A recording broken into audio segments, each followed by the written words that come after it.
Today's January 11th, 2017. It's the day that pressers were made great again by Donald Trump. What'd you think? I thought that was some of the most entertaining television I've seen in a while. I thought it was great, Andrew. I loved that he was as fiery as he is in front of his rallies, nearly that same amount of energy. Not quite, but nearly.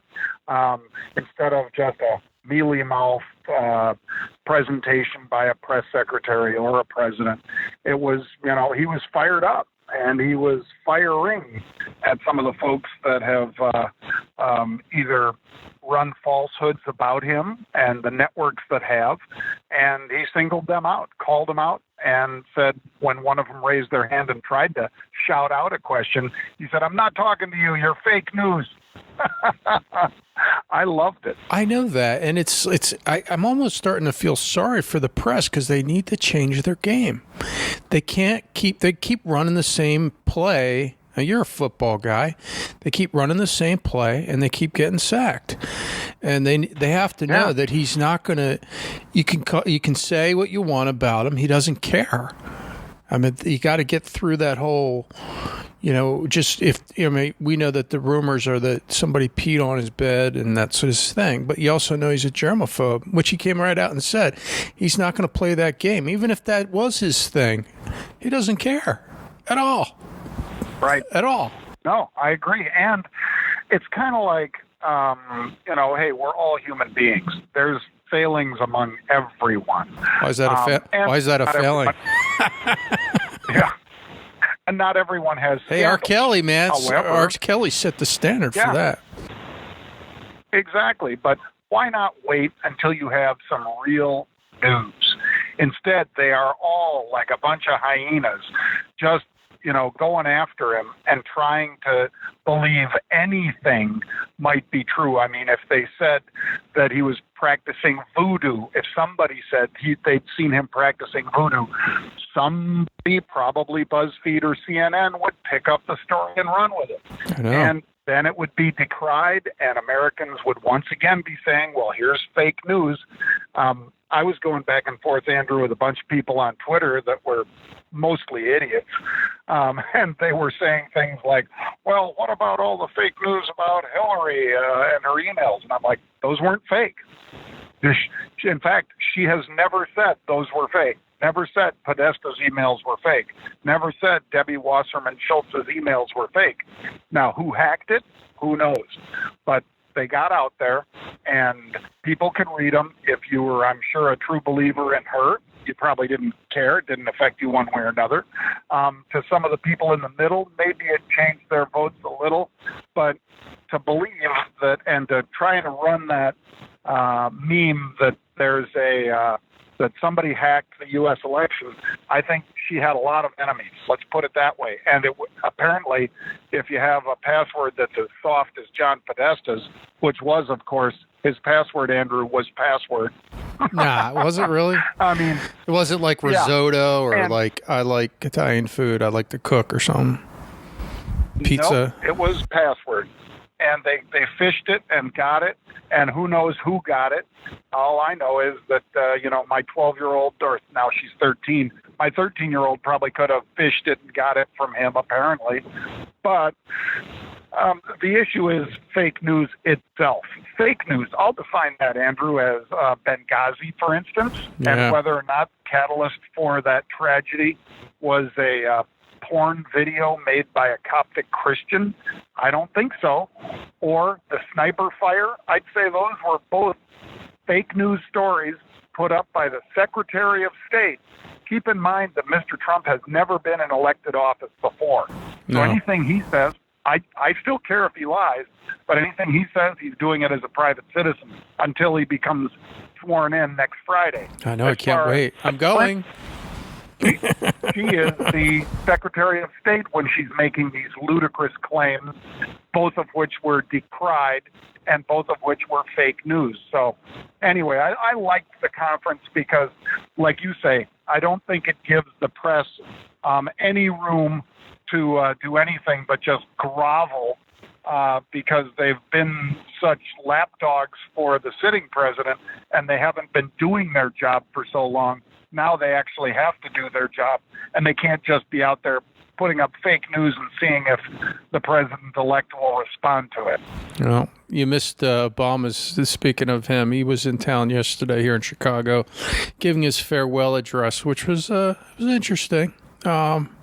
We could do a whole podcast on the verbiage that he used, but there's no sense in doing that because I think a lot of people listen to this podcast as they want to make money. Let's talk about some of these trades. And we want to make money for you, whether you're a Democrat, Republican, Libertarian, Socialist. That's right. When we talk about unusual activity and when you guys make money from it, God bless you. And, that's what we're more all about. But when we talk about politics, I'm going to have to, I'm not going to camouflage it, Andrew. Real quick, I just posted that video that you shot out at CNBC I put that picture of J-Lo. Did you see that? Mm-hmm. I don't know if you saw that. I didn't. Oh, yeah. I put a picture of J-Lo because every time I see a little Fiat, I think of that J-Lo commercial. But you mentioned Borg Warner and JCI, which I own. JCI, not Borg Warner, as potential plays off of Trump, Fiat and Chrysler staying in America. So that video's on our YouTube channel, Nigerian TV, or and the even Nigerian. Bigger one, Andrew, is the even bigger thing is the Toyota. Toyota's put $10 billion. I mean, I applaud Mr. Trump for getting the Fiat deal, but Toyota, they committed $10 billion over 5 years to build new plants in the United States. That is huge. That is great for American workers. And, of course, the press is practically burying this story. But you guys can check it out. And if you've got some friends or relatives in Wisconsin, Texas, Michigan, or Ohio, where some of these cars are going to be built, or maybe South Carolina, that's great news. And I applaud the president-elect for getting both the Fiat Chrysler FCAU and Toyota Motors TM deals done, even before he's the president. So watch that video. It's on our YouTube channel. Okay, so what do we got today? What are we looking at today? All right. I'll make them short and sweet, Andrew. Okay. CRM, Salesforce.com, talked about it. Anybody that was listening to the podcasts made a bunch of money because the stock was $68 a share. That's Salesforce. Again, Charlie Romeo Mercury CRM, and it jumps into the mid 70s now. It's 75 or $76 a share. They're buying the 8250s in March. They're buying the 85s in March. So, that's another significant move to the upside they're looking for. I'm already in it, and I added to it. Okay. What else? Let's see. Another one, Mondelez, MDLZ. This one, they were selling the 40 puts and buying the 45 calls. So in other words, folks, whoever's doing this, it's a split strike conversion is what we call it. And what they're doing is they're giving themselves upside by buying calls. They're obligating themselves to buy stock beneath 40 if it should fall there by selling those puts.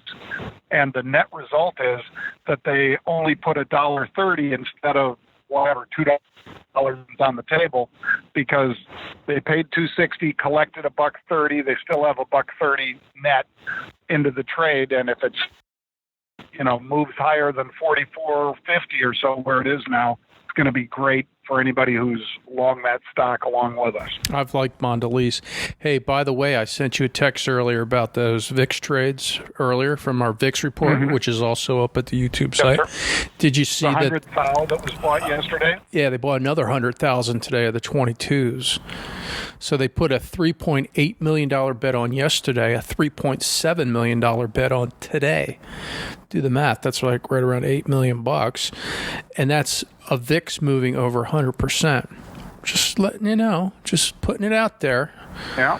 It could be a hedge. It could be a lot of different things. But, it's in February, so it's after the inauguration. And, what do you say? Miss a little, miss a lot, right? There's that's right. There's a little for you.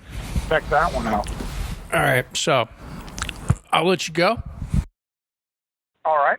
Remember, folks, you can subscribe through iTunes or through our YouTube channel, and tell your friends about the podcast. Great way to connect, talk about the markets, politics, and make some money, hopefully.